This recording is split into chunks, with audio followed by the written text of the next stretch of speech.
This is The Literary City with me, Ramji Chandran.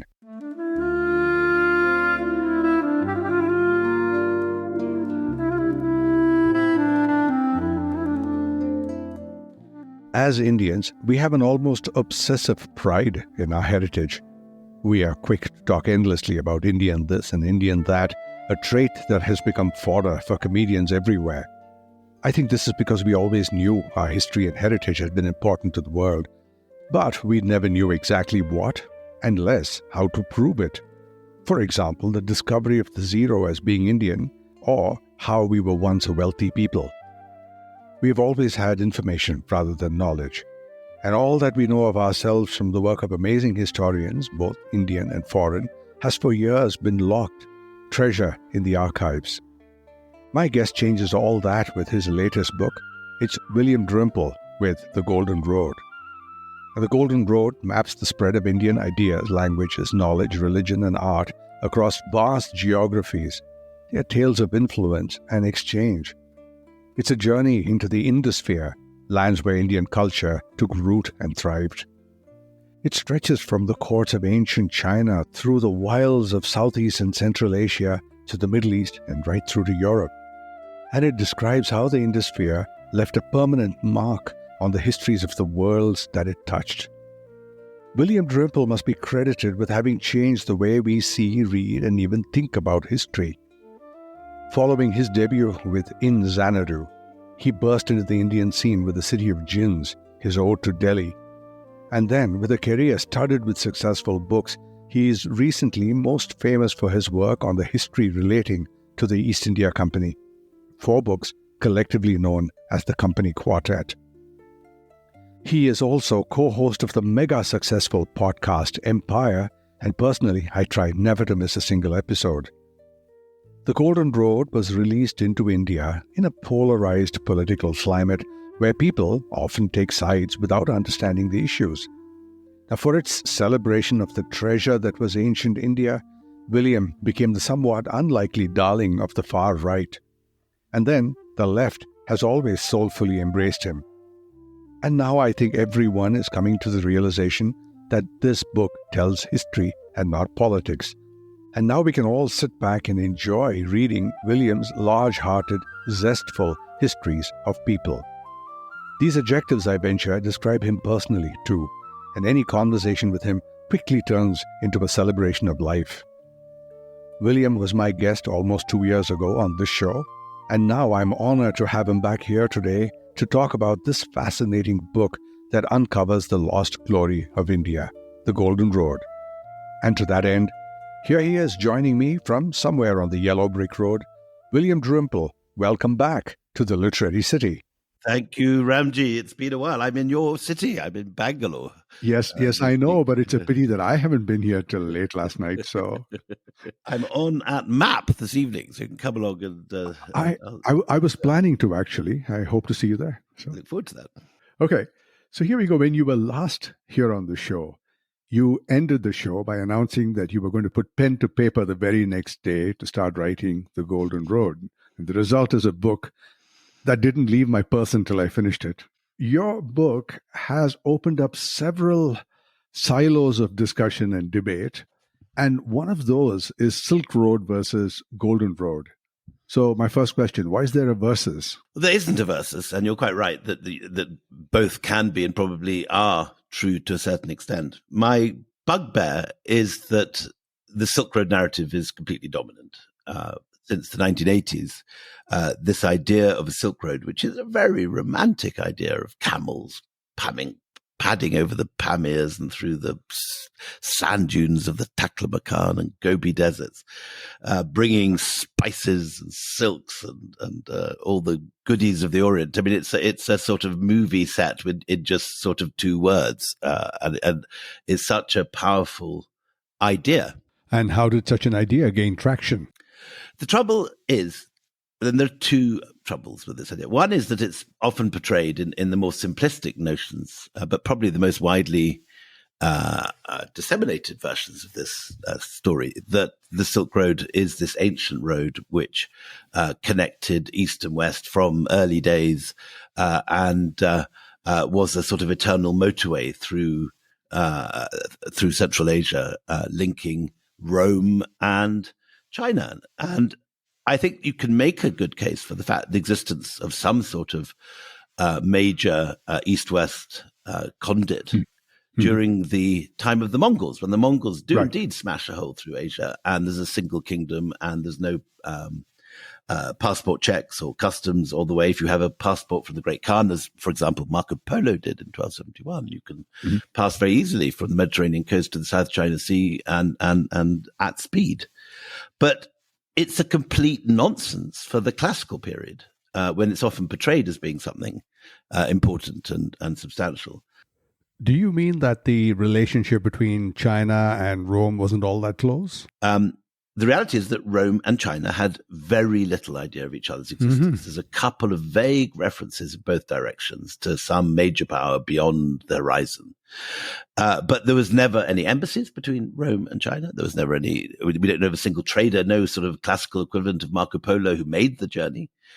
And it disguises the reality, which was that India was the main focus of Roman trade, and not just, of occasional brave explorers going where no man had gone before, but vast fleets of 250 triremes leaving the Red Sea every year when the winds changed, and passing in just 2 months along the sea routes to Kerala, Gujarat, and the mouth of the Indus, near where modern Karachi is, and that India and Rome were each other's greatest trading partner. And this is completely written off. You still see maps of the Silk Road, or indeed the Maritime Silk Road, as it's sometimes called, which do not have a single port represented for India, do not have a single city. Yeah, you wrote, the Golden Road aims to highlight India's often forgotten position as a crucial economic fulcrum and civilizational engine. Why do you suppose that the Golden Road didn't receive the same attention as scholars in China? Was it just the romance of the whole thing? Or is it that we didn't work to let the world discover us? I think it's a bit of both. Yeah. I think it's a bit of both. I mean, it is interesting how few people know of India's achievements outside India. Right. Everyone here knows about Aryabhata and Brahmagupta. Everyone here knows about all this sort of stuff. But even that is sort of. Yeah, sort of. But go to even Oxford and Cambridge. I've been on a book tour around every university city in Britain in September, and I used to ask the audiences, how many of you have heard of Brahmagupta and Aryabhata? And there would be 5 hands that would go up, and they'd all be Indians. Right, right. Your average mathematical PhD student has not heard of these people, but we've all heard of Archimedes and Pythagoras by the age of 5 or 6.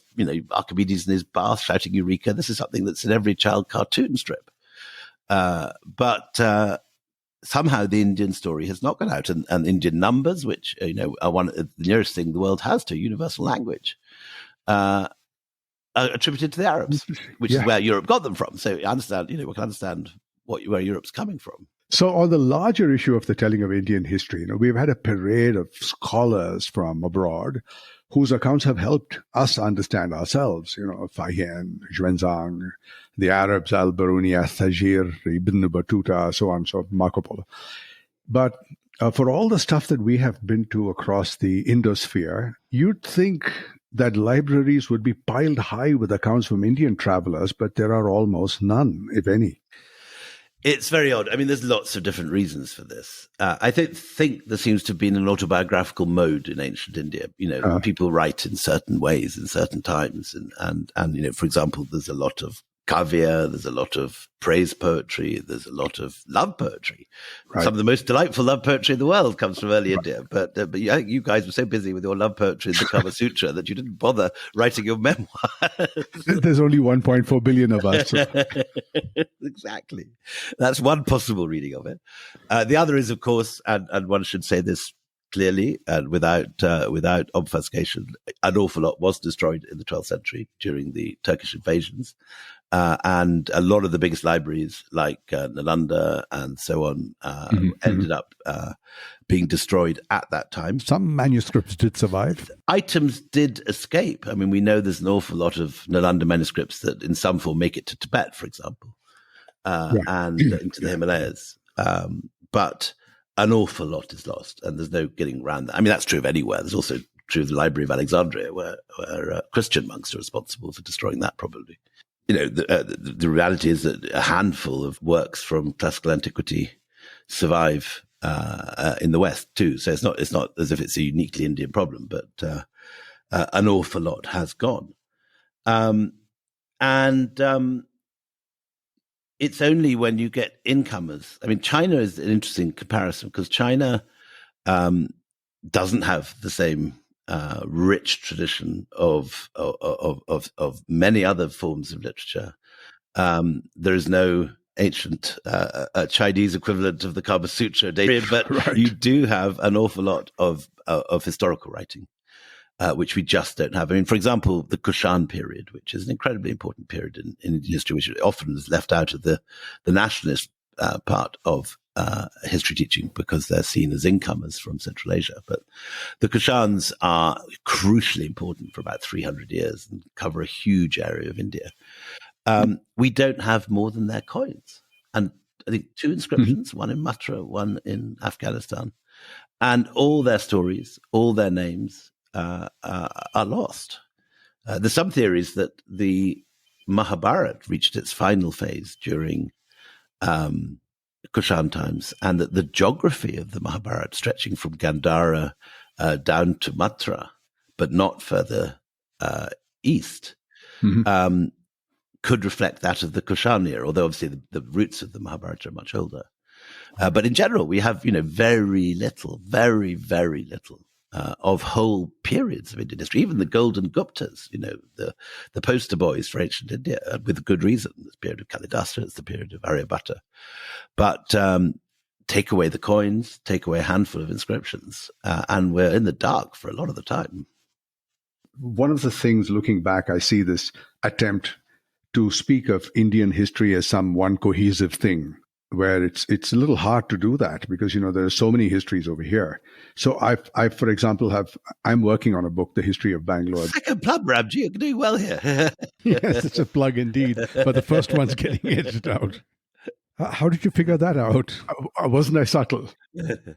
So when I was researching this book, I began to wonder about the immense wealth of the Deccan kings, and realized that for the most part that wealth happened because of the overland trade routes between East and the West Coast, which in turn happened because of the maritime trade. Now, you mentioned 250 ships from Berenike and the others, but there was a lot of gold involved, wasn't there? Well, certainly there's a huge amount of gold coming into ancient India from particularly the Roman world. And the center of that is the West Coast. It's the West Coast ports, the coast in what's now Gujarat, Barigaza, the coast particularly of Kerala, Muziris. Those are the 2 principal ports. But there's also Sopara, which is roughly where North Bombay is now. And these are major centers of trade, and India had all sorts of export products that were valued all over the world. Precious gems, particularly diamonds. They had a world monopoly on diamonds until the 18th century, and then discovered in Brazil as well. Not a complete monopoly on pepper, but it's the nearest place you can get it for Rome. Cotton, Indian invention, hugely valuable. We tend to think of silk as a more sort of expensive and exciting product today, but cotton, when it was first invented, was hugely exciting, hot weather wear, and it was very expensive. Circus animals for the Roman circuses, elephants, tigers to appear in the Colosseum and Gladiator II and all the rest of it, and perfume products, something called malabathrum, which is a scented plant, a bit like cinnamon, which has a sort of peppery smell. Nard from the Himalayas, which is sort of glands of Himalayan animals, which are highly prized in perfumery. And sad to say, probably the largest and most expensive export of all, ivory. And these things, we know in one particular consignment, we have a shipping invoice, bizarrely, from 120 AD, one particular consignment in a ship called the Hemapalon, which had survived randomly in a rubbish dump in ancient Egypt. And this document called the Muziris Papyrus talks about a single shipment of about 120 tons of ivory, I think 100 amphorae of pepper, tons of cotton and silk and all the rest of it. And this one consignment, you guys were so overcharging my European forebears that this one consignment, had it safely reached Alexandria, which is every reason to believe it did, would have made the owner the kind of Elon Musk of Roman Egypt. He could have bought any estate in the country, plus, with spare change, got a nice place in the Senate in Rome. But you also wrote in the book that the trade started to wind down. So it was a very, very valuable trade. And then there's this extraordinary moment of crisis in the 5th century when Rome falls. And suddenly, Indians basically haven't had to get out of bed much for 500 years. Gold's been pouring in from things like ivory. One gets the impression that ancient India was crawling with elephants. It really wasn't a big deal to go out into the jungle and bring back 120 tons of ivory. Although it's not a very nice thing to think about, but that was clearly a highly lucrative product for your forebears. Pepper, equally, easily, if you live in somewhere like Malabar, you just put up some pepper vines and Bob's your uncle. You can charge some incoming Roman a fortune for it. Anyway, in the 5th century, Rome falls, the ports close, and no boats are arriving from Rome. And this causes a major economic crisis. And you guys suddenly have to, get out of bed and do some work. We're still trying to figure that one out. It's slightly like what would happen, I suspect, if we all went over to electric cars tomorrow and the Saudis no longer were able to just sort of, wait for the money to come in. Mm-hmm. And there's this magnificent reaction led by the Tamil trading guilds who pivot eastwards. And they... out of the East Coast ports like Nagapattinam and Mamallapuram on the coast of Tamil Nadu, they lead a whole new wave of exploration and shipping and trade to the newly emerging urban centers, these little city-states in Southeast Asia, often at the estuary mouths where forest products are coming down from the interior. And I visited one of these sites just a month ago in Malaysia, a place called Bujang. And it's very, very interesting. You're in this beautiful landscape with sort of green paddy all around you.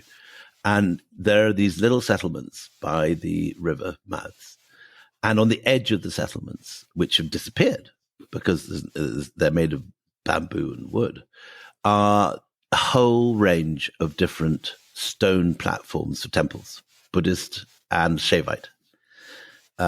Interestingly, not Vaishnavite in this particular site. Lots of different, thousands of lingams and yonis and images of Lord Shiva, and a couple of images of Lord Buddha.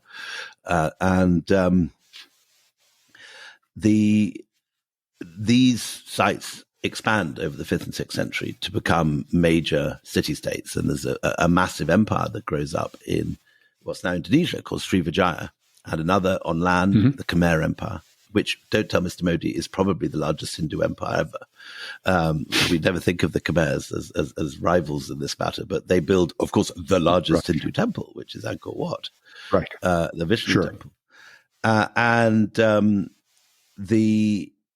It's an extraordinary moment when you have these massive Hindu empires and massive Buddhist kingdoms dotting Southeast Asia, reading the Mahabharata, reading the Ramayana, using Sanskrit as a lingua franca, renaming their landscape after the Indian landscape. So a new Kurukshetra comes up in Laos, a new Ayodhya turns up in outside Bangkok.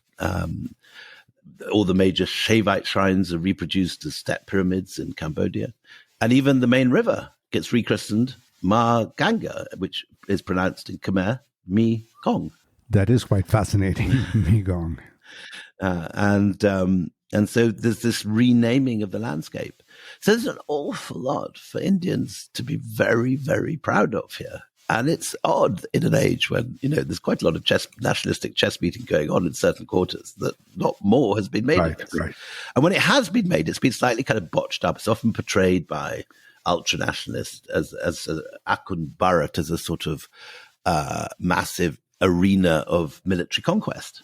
And that, Indian armies went marching through the jungles. That's certainly the view of the 1930s nationalist historians like R.C. Majumdar, who wrote a whole series of books with words Hindu colonies of Southeast Asia in the title.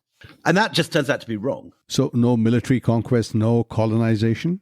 There were no military conquests. There were occasional raids by the Cholas that were sometimes very devastating, but they don't seem to have had long-lasting occupations, if there were any occupations at all. If anything, they were fighting for greater trading rights for these Tamil trading guilds, who were a very important part of the story, and who were quite badass. They had assassins and their own teams of mercenaries. They're a bit like an Indian East India Company, if you like, earlier.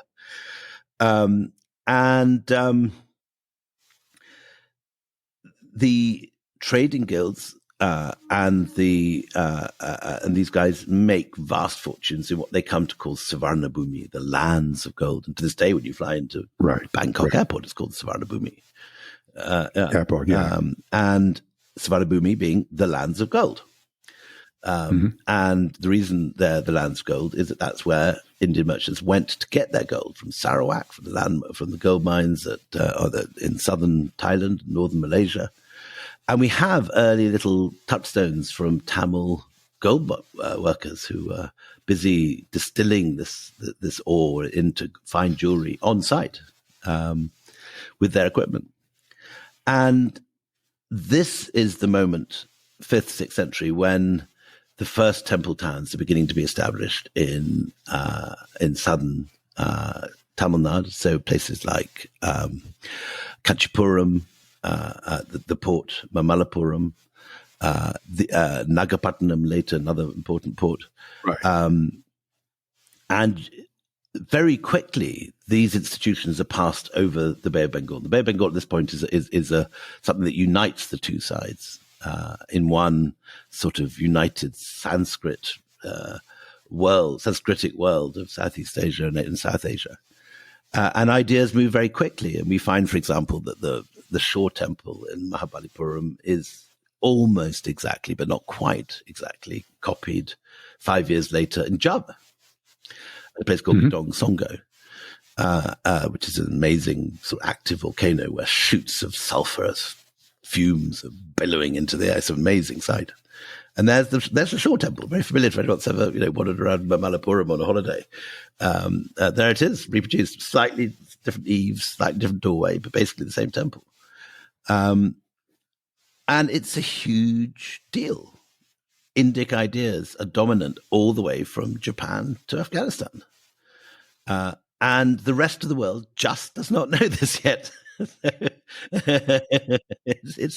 don't know why. I mean, it's very difficult to work out how it's happened. But yes, everyone thinks numbers came from the Arabs. Everyone thinks that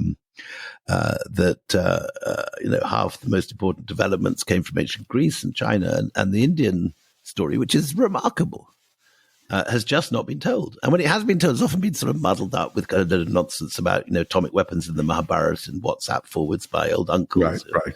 But muddled about their periodization and so on. And so I hope this book serves some sort of purpose for giving at least a kind of framework. It's got half the book, almost, not quite a half, but certainly a third of the book is footnotes. Personally, I found the footnotes quite fascinating. But that said, the scope of The Golden Road is vast, and every section of your book is like a book in itself. Do you suppose you might be able to break down these sections for us right now? Sure. So, I mean, I divide the book under three main headings, which it seems to me to be the three main areas that India affected the Indosphere. The first, and perhaps the most neglected in India, is the spread of Buddhism. Because there are virtually no Buddhists in India today, people don't take the pride in this that they would do if they was, say, at the spread of Hinduism in the same extent. And there was the spread of Hinduism, which is the second point, but we don't hear so much about the spread of Buddhism. And Buddhism, I think, unquestionably, is India's number one philosophical export in ancient times. Beyond that, Buddhism is almost invisible for 250 years until Ashoka comes along. And Ashoka presses a button, converts his empire to Buddhism, or certainly acts as a missionary trying to spread Buddhism.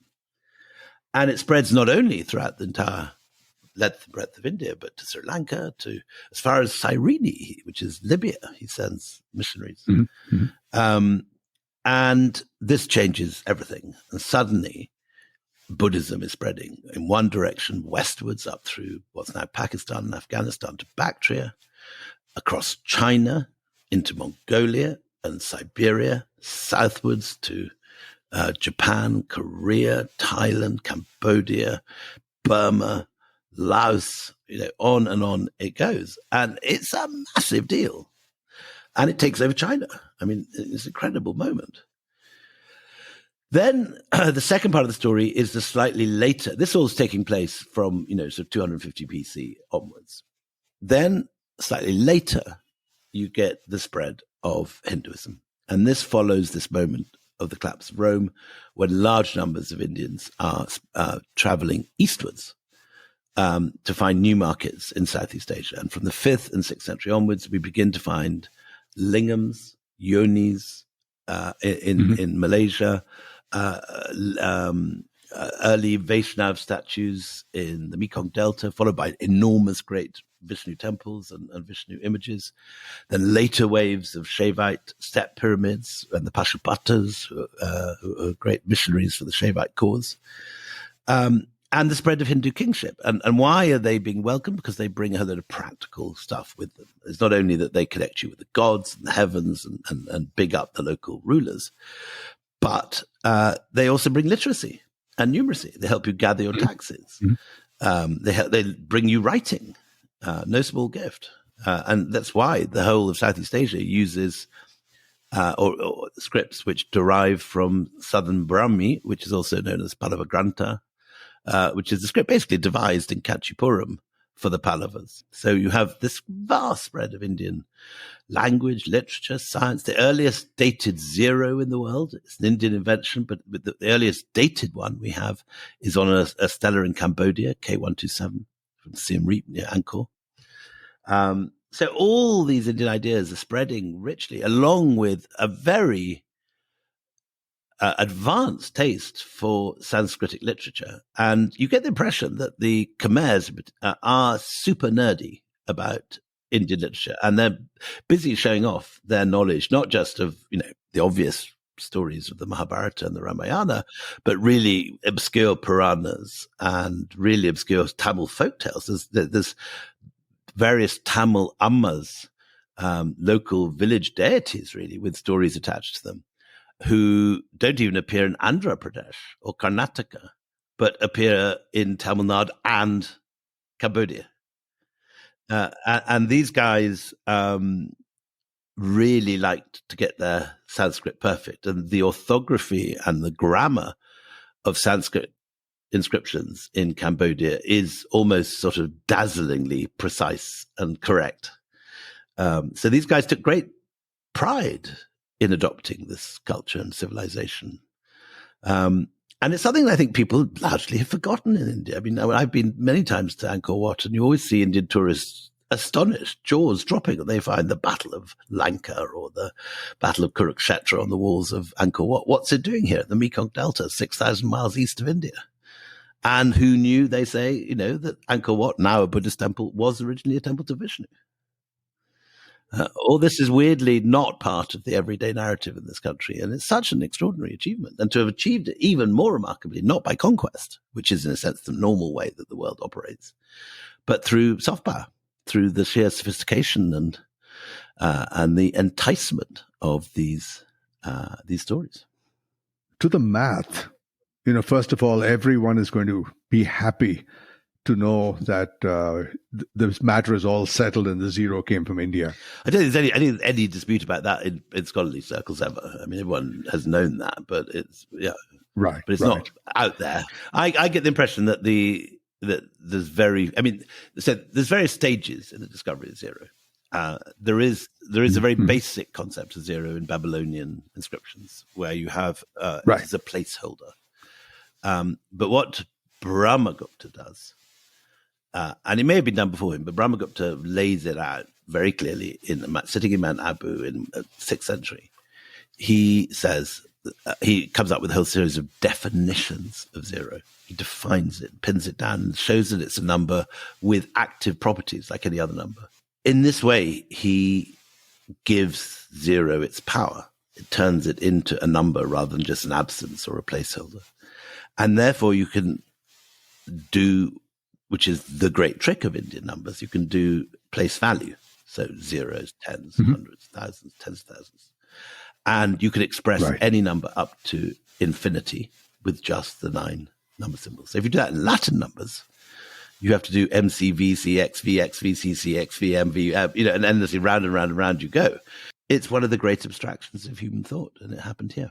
The Western world obviously calls them Arab numerals, but the Arabs themselves call the numerals Al-Hindu.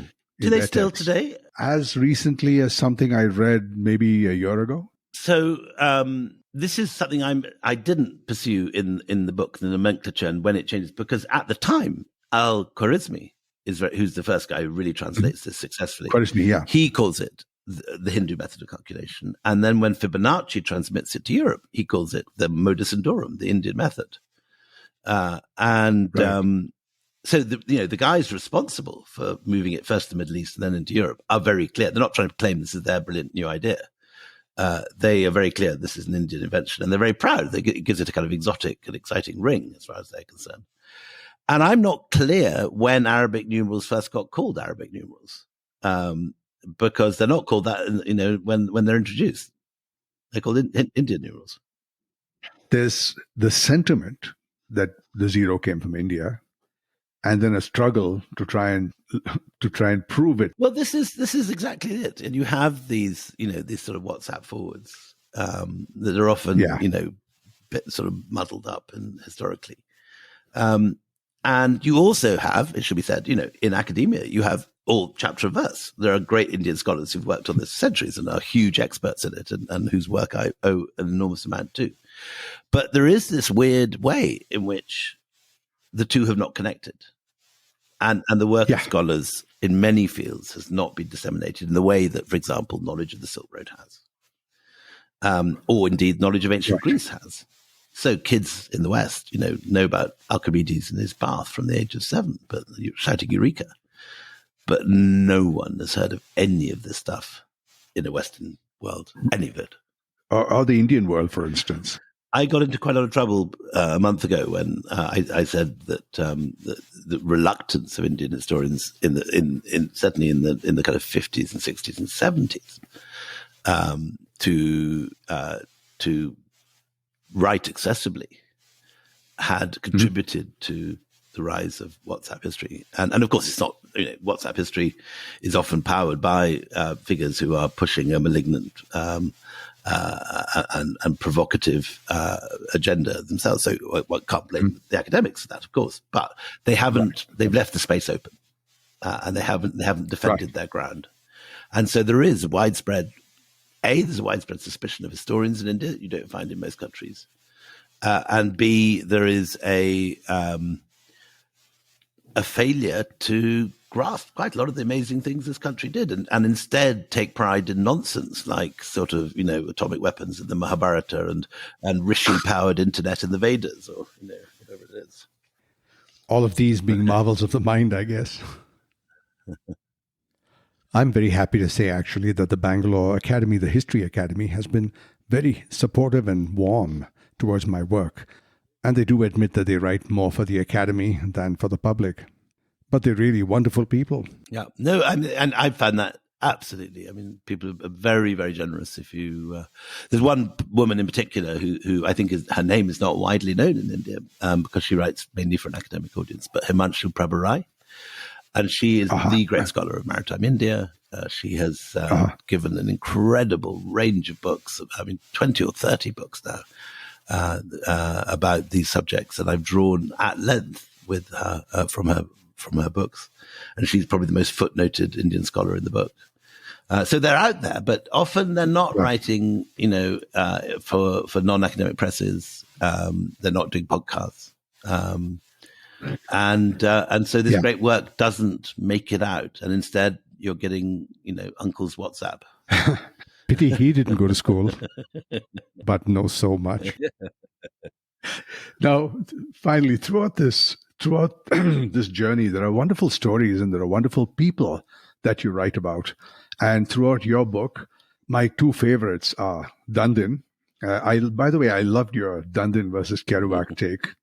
All right. And Empress Wu, about whom you mentioned a little while ago. Who are your favorite characters? So one of the great struggles of this book is that the kind of history I've been used to writing for the last 20 years, which is colonial 18th century history, is full of people that write letters and keep diaries. And you can just go into the British Museum and the National Archives in India and just read this stuff for months. It's all there, and you really don't have to do much work to get it out.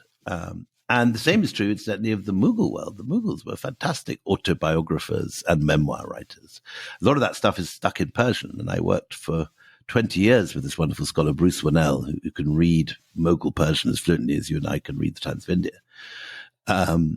And we got out a lot of stories that hadn't been told before from the archives that were sitting there, often wrongly catalogued in various archives. But it's... in the ancient period, it's much more difficult. And there are whole periods of hundreds of years where there's nothing. And then suddenly there's some extraordinary figure. So Ashoka is one. Complete silence. And then you have this one guy leaving inscriptions on rock shelters, on pillars across the entire landscape between Kandahar and the Deccan. And there's just a waterfall of words flowing where there'd been nothing before. So he's the first sort of figure that stands out. The lights go on. Then they go dark again. Xuanzang turns up in the 6th century, so he's the next one. Previous generations, is anyone from the older generation listening, and this is the same guy that used to be spelt Huan-Sang in old textbooks. So Xuanzang, as he's now pronounced, or as he should always have been pronounced, but wasn't. Right. Not only writes his own autobiography of his books, but he has a follower called Hugh Lee who writes a very sort of hagiographical account immediately after his death. From notes taken during his life. So it's pretty, it's got slightly more tall stories than Huan-Sang, but it's reliable. And then, the lights go out again for a bit. And then you get, there's various characters. There's Kumarajiva, who's another early translator. There's Fibonacci. There's Al-Khwarizmi. If I had to take one, if I had to invite one to dinner, how many am I allowed at my dinner party, Ramji? I don't know. It's your dinner party. Well, if it has to be a dinner under, definitely the Empress Wu. She's coming straight up. Of course. Empress Wu was clearly an operator. I'd make sure she didn't slip some poison into my drink or something, but she was clearly this sort of mega hottie with high ambitions who rises from being the 5th ranking concubine in the harem to being the only woman emperor in the whole of Chinese history. And she does it by a mixture of charm, obviously intense sensuality, and brilliant ruthlessness. She's an extraordinary figure. She's a fascinating figure. So I definitely want to have dinner with her. I would enjoy meeting Xuanzang, but I think he might be a bit austere for a dinner party. Fibonacci would be fun. Fibonacci would come to my party. Right. And maybe his boss, the Emperor Frederick II. And Chandragupta II, I'd like to have along too. Although he might turn out to be a bit of a gym bro. He has very sort of well-worked pecs in his sculptures. And I suspect he spent more time working out than... I don't know, we'll see. I like this party. I'm coming to dinner. Who else? Hang on, I might have one more. Who else did I have?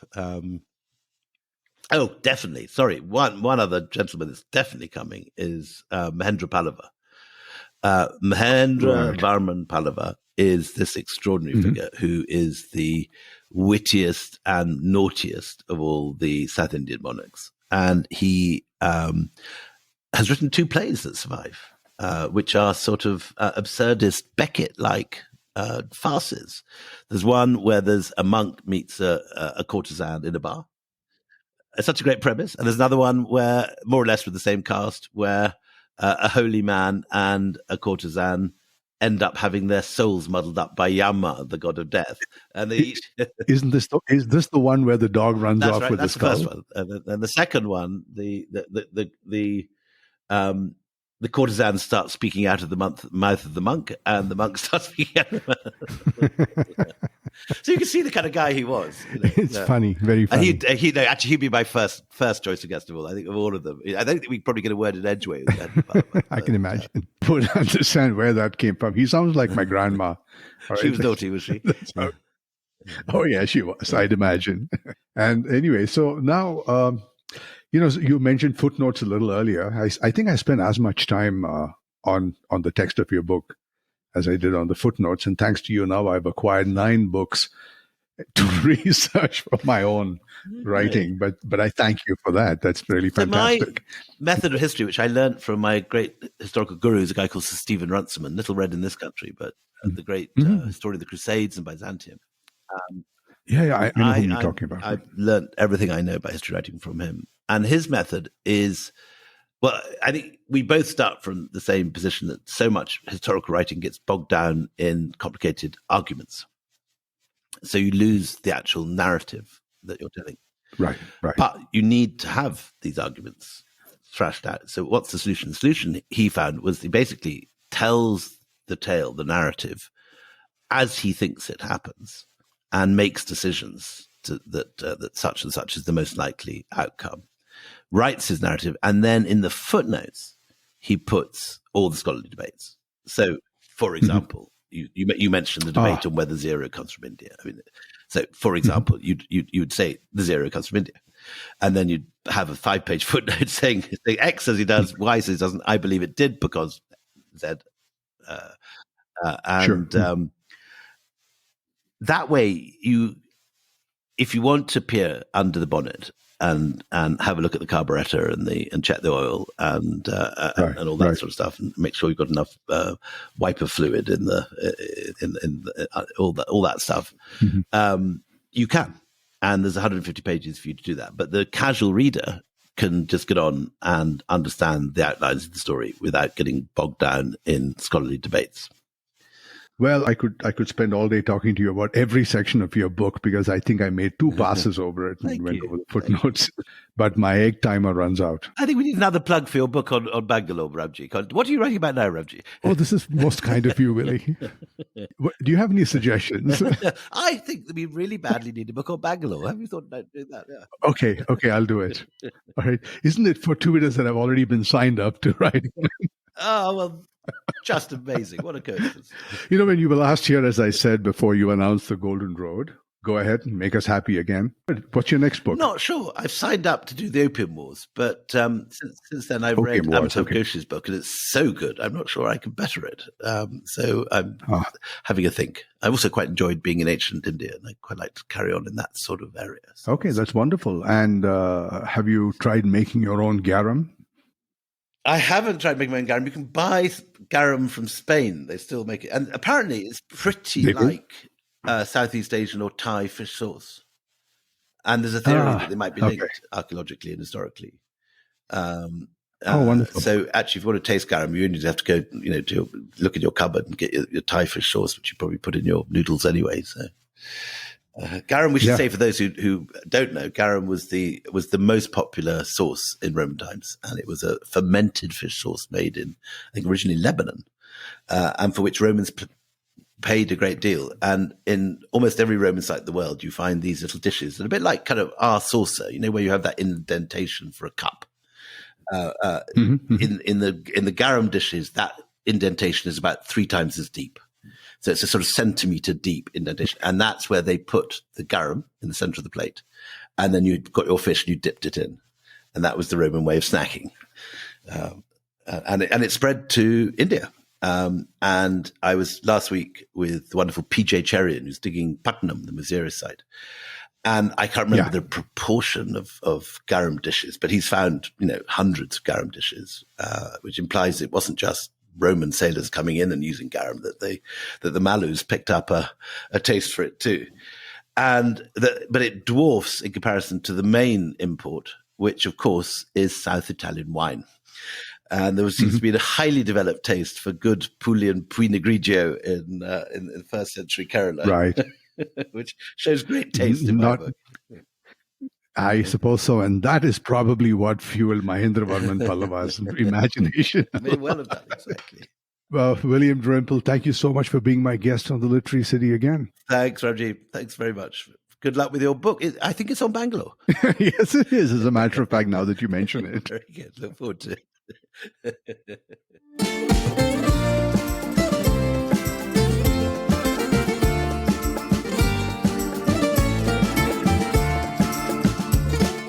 You have been listening to the fascinating William Dalrymple, historian, podcaster, and author of one of the most fascinating books I have read recently. I do not exaggerate when I say that you should not be without a copy.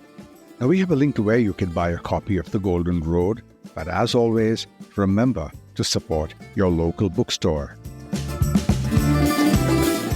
And that is my show. I would like to thank my guest, William Dalrymple, and all of you for being here and for listening.